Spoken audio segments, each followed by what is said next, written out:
Welcome to This We Believe, a celebration of women on WEKU. I'm Nicole Robinson Carroll.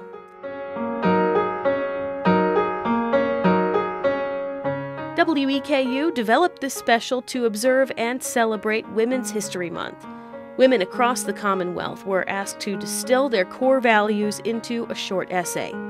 It was not an easy task, but the results were powerful. We received 72 submissions.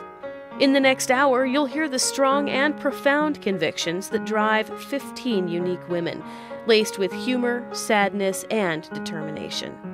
Please stay with us for this inspirational trip through their minds and voices.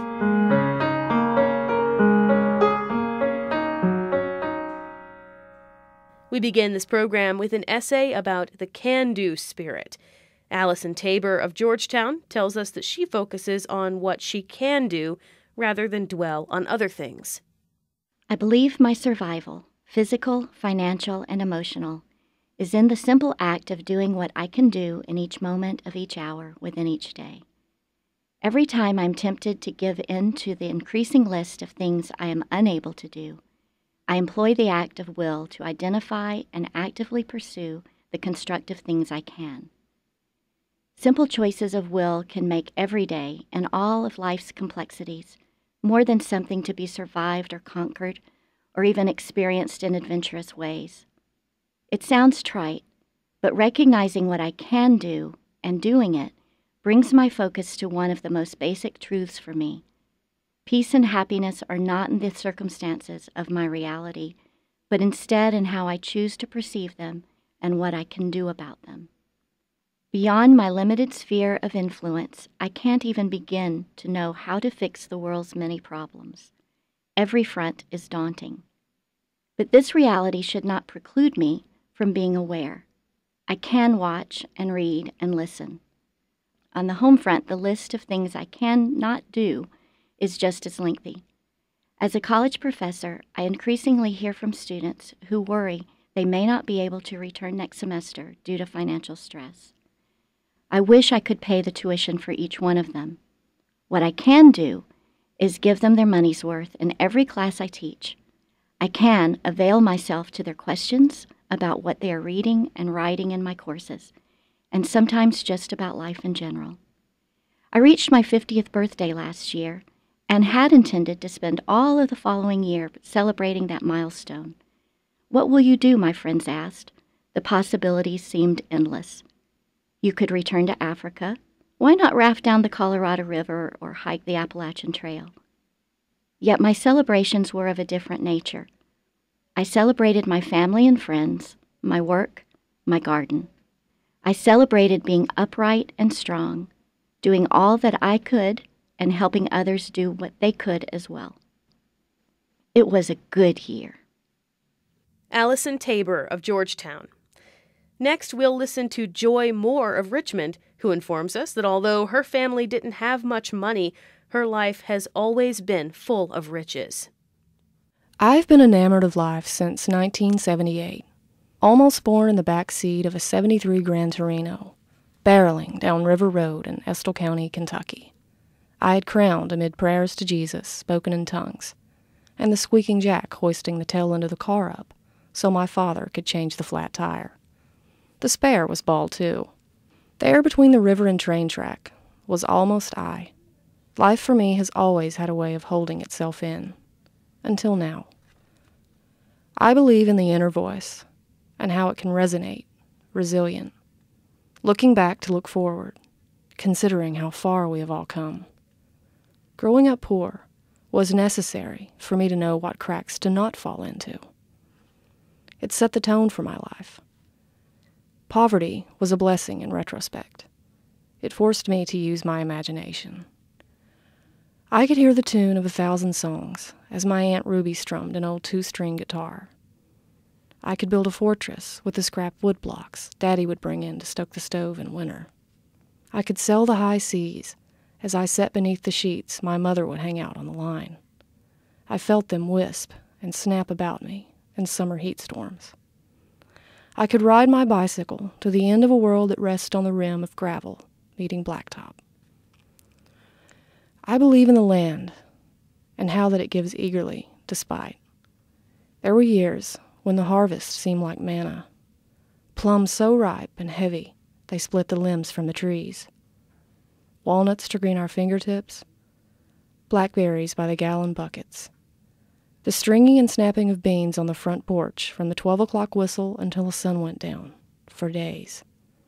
All abundant from the prayers, the rain, and drawing water from the well.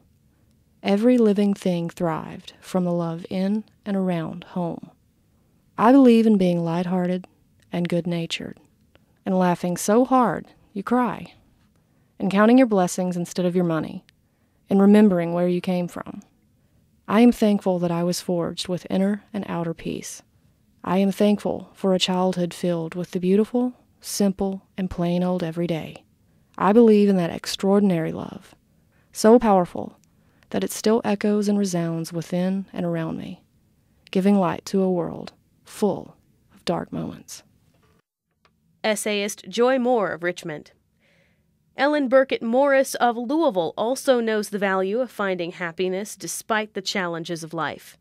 My beliefs are inexorably tied to my circumstances. I was born 3 months early and weighed under 3 pounds. A mild case of cerebral palsy left me unable to walk until surgery at age 5 corrected the problem, but left me with a slight limp. As the last person picked for dodgeball, I learned early on that comparing myself to others was a fruitless endeavor.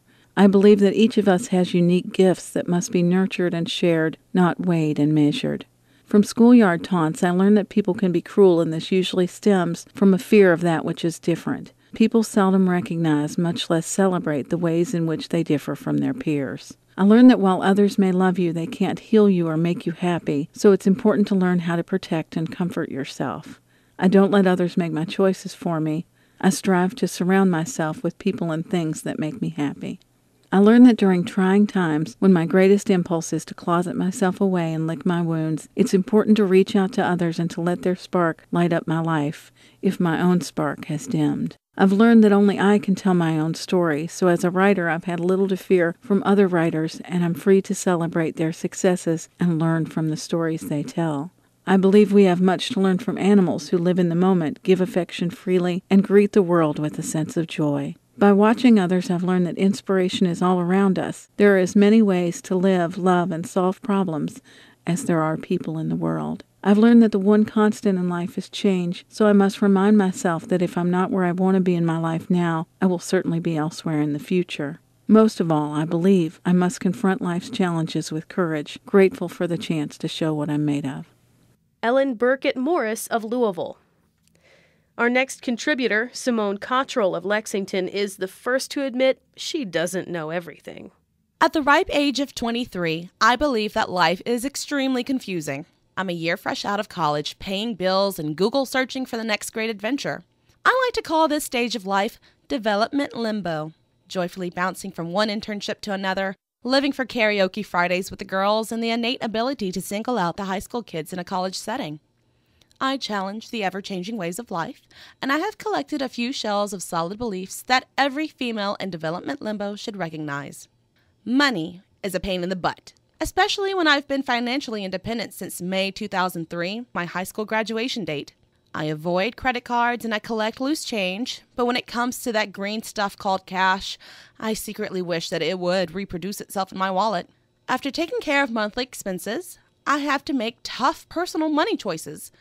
Do I go for the $5 ice cream after breakup with boyfriend number 4 and hope that the girls take me out on Friday for breakup beer? Can I bum allergy medicine from a townhouse mate? How much was that spontaneous trip to the Newport Aquarium, where we watched those 2 divers almost get attacked by sharks? Oh yeah, priceless. Then there's that whole after college social scene thing. I would like to say right here and now that I don't ever want to be referred to as that girl at the following venues: a bar, a party, a club, or a bathroom stall in any of those locales. If I have been, my sincere apologies. I've been trying my darndest to be that girl, buying her groceries at the local farmer's market. That girl reading Anne of Green Gables for the upteenth time. And that girl laughing deeply while teaching the future artists of tomorrow. Lastly, I've been noticing my toes tapping to Dad's generational music. I've tried to make it stop, but the words and the rhythms and the doors are really speaking to me. I've also noticed a passion for unexplained anger towards ex-boyfriend number 3 whenever we're on the phone. It's eerily familiar to Mom's projected feelings towards Dad 92% of the time. Oh no, it's happening. I'm becoming them. Oh, please don't tell them. They'll think they did a great job. This I truly believe. Simone Cottrell of Lexington with her essay For This We Believe, a celebration of women on WEKU.